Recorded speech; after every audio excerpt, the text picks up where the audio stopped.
Corporation standing committee തെരഞ്ഞെടുപ്പിൽ R ശ്രീലേഖയുടെ vote അസാധുവായതായി report. Ballot പേപ്പറിൽ ഒപ്പിടാത്തതിനെ തുടർന്നാണ് വോട്ട് അസാധുവായത്.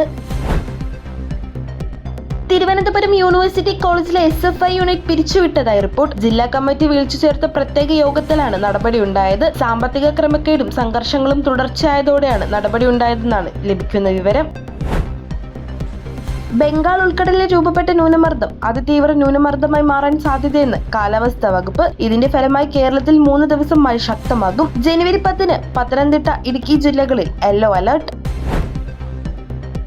വെനസ്വേലയിലെ ഇടക്കാല ഭരണകൂടത്തിന് മുന്നിൽ കർശന നിബന്ധനകളുമായി American president Donald Trump. China, Russia, Iran, Cuba എന്നീ രാജ്യങ്ങളുമായുള്ള ബന്ധം അവസാനിപ്പിച്ച് എണ്ണ ഉൽപാദനത്തിനും വിതരണത്തിലും അമേരിക്കയുമായി മാത്രം സഹകരിക്കണമെന്നറിയിച്ചു.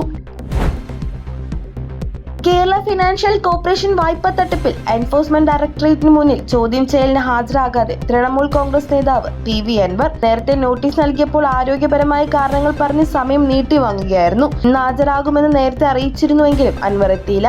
ASF ഉദ്യോഗസ്ഥരുടെ ഒത്താശയോടെ വായ്പ ദുരുപയോഗം നടത്തിയതായി ED നടത്തിയ റെയ്ഡിൽ കണ്ടെത്തിയതിനെ തുടർന്നാണ് ചോദ്യം ചെയ്യലിന് ഹാജരാകാൻ നോട്ടീസ് നൽകിയത്.